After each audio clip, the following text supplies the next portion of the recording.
Trending Topics community. The person we are meeting today has spent decades as financial consultant in the heart of the tech world, the Silicon Valley. He has even consulted Steve Jobs back in the time. In the past 2 years, however, he's frequently traveling to Bulgaria because of his initiatives, part of the Bulgarian Entrepreneurship Center he founded. His name is Biehl, and in a minute we are going to talk about tech, money, but not only, about purpose, values, and life. See you in a minute.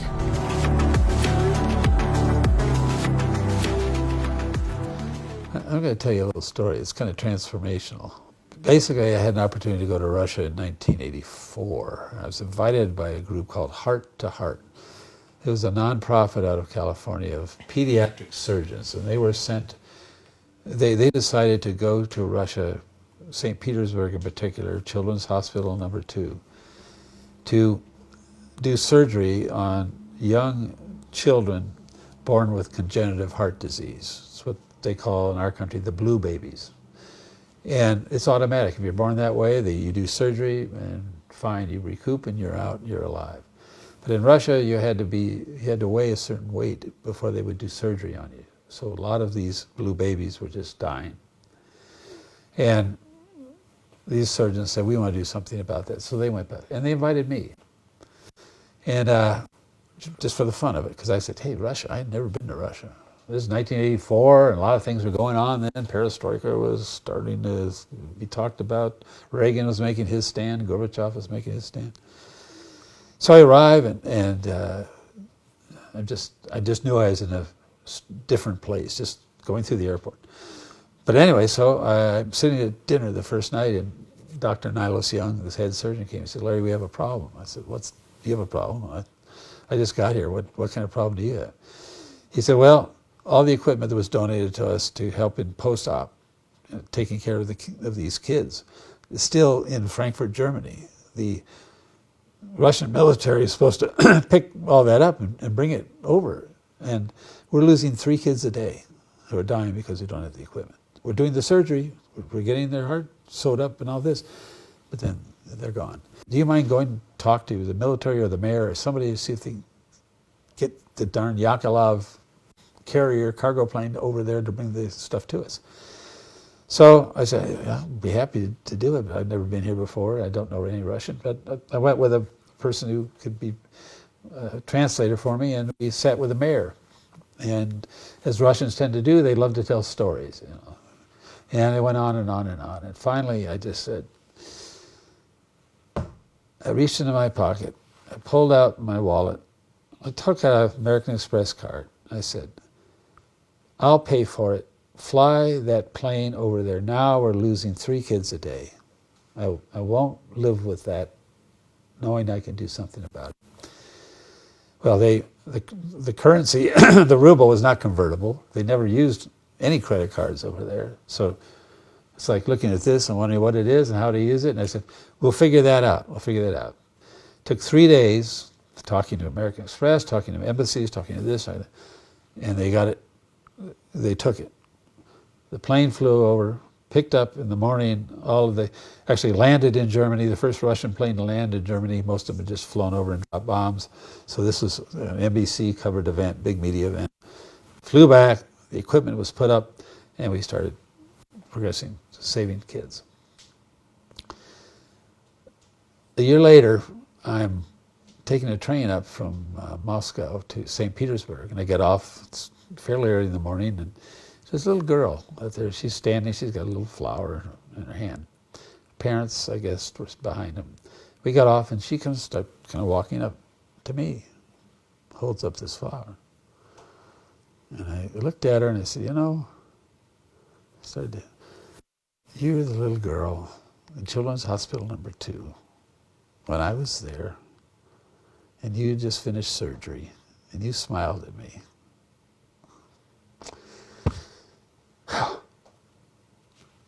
That changed my life. I said, you know, why not move from success, financial success, to significance, to help others? Don't be so inward thinking. It's all about me. When in reality, if you think about how you can affect the world, then all of a sudden, there's a reason to live. There's a reason for your life to be on this planet, because you're saving others. And I tell you, it totally set my mind on how I wanted to live my life in terms of being of any value to anybody.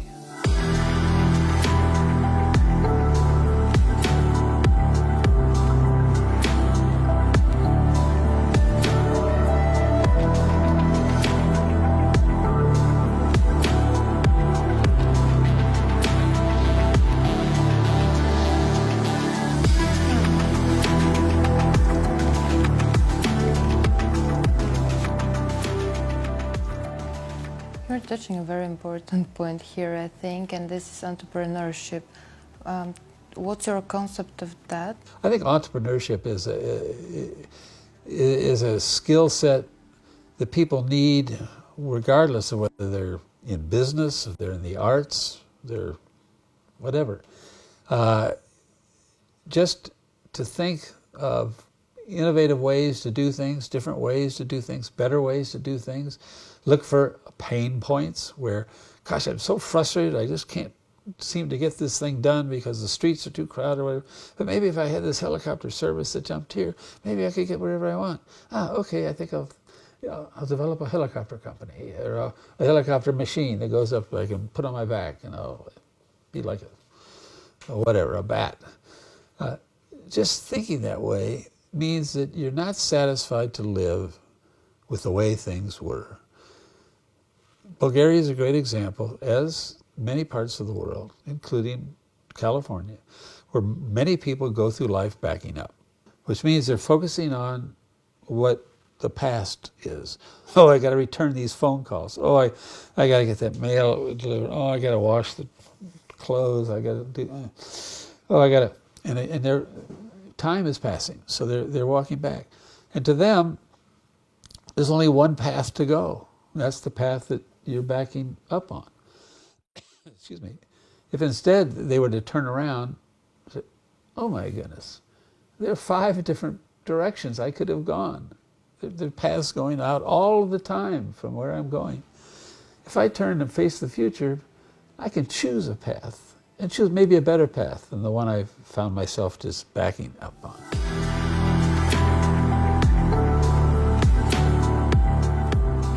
What I say to those people is, in 10 years, everything cognitive, everything known, everything that's a fact today is going to be accessible and deliverable by artificial intelligence.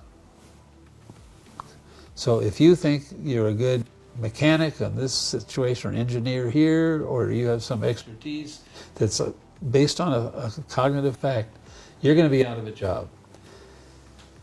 So, if you want to have a sustainable career, I would focus on basically things that develop your soft skills, things that make you more adaptable, things that make you more culturally competent, so that you can deal with any of the people who are left on this earth to control the machines. Those people need to have interaction. They need to communicate. They need to decide, wait a minute, what's ethical here, what's not? I don't know too many machines that are ethical yet. So it's those skills that are going to be in demand, and that are skills that are always going to be in demand, as long as the human race is on the planet.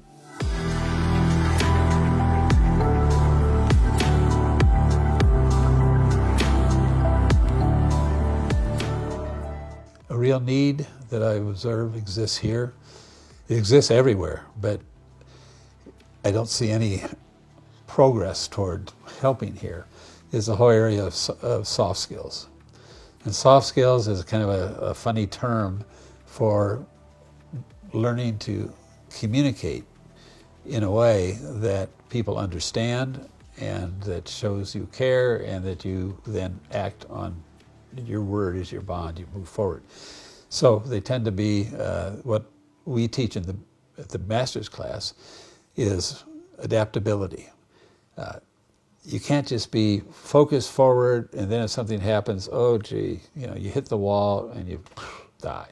No, you hit the wall here, Oh, I made a mistake, so I better adapt and go this direction. Oh, maybe I should go this direction. Empathy. Are you a good listener? If you just are constantly thinking in your mind, what's the next thing I want to say while the other person's talking, and not just really understanding what they're saying, just listen to them. Do I fully understand? Then you're going to find that you're not going to be a very good leader and not understand your customers because you won't listen to them. You need what I call a 360-degree view of the world.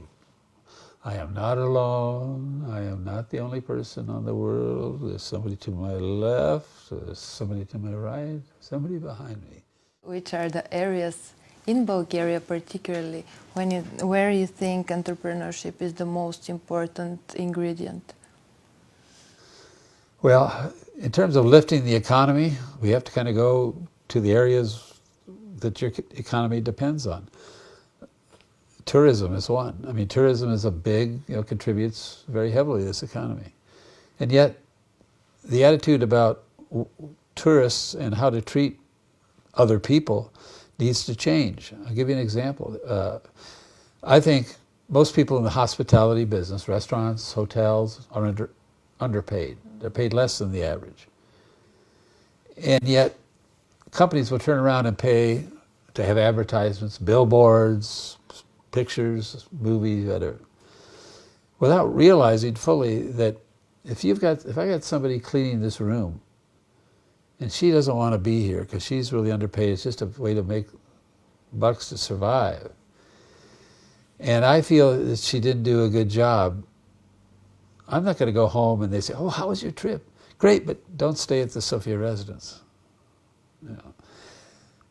No, what the experience and that I get here at the Sofia residence, I'm happy to say, is one of saying, boy, we had a great time. And oh yeah, we stay at this great place. The people are so nice.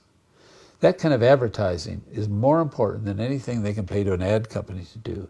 The domino effect of having a good experience because of the service person you're dealing with in the hotel, in the restaurant, or at the event center has dramatic effects. And if people are happy, once again, that is cheap advertising. So what I would like to see is I'd like to see tourism devote some of their advertising budget as a bonus and motivational compensation for their service people, because that is critical. And therefore you get a greater quality of experience. So I think that tourism is an area where thinking entrepreneurially, innovatively can really help.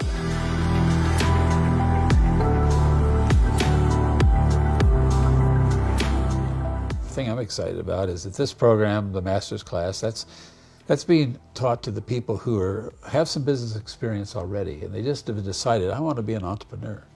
So 5 years from now, every one of those, or at least I would say 19 out of the 31 students will have their own businesses. And they already are making pitches. What I expect to see is there's just a whole wave of realization that in 5 years, that if you're going to be somebody who's a success in whatever you do, just in relationships, you've got to be somebody who can think out of the box, outside the box, be innovative, and think in an entrepreneurship way that, I can do it. I have confidence in myself. So I think the confidence level is going to be high. Secondly, we're going to have investment that's going to not be a bunch of EU handouts, but it's going to be private money pouring in. And I know we're set up to start a social impact fund. And finally, what I pray will happen is we'll have a whole culture of social entrepreneurs developed. And these are people that want to deliver services, social services like elder care or like medical delivery, dealing with disabled kids, disabled people. There's got to be people who want to do that and are trained to do that well.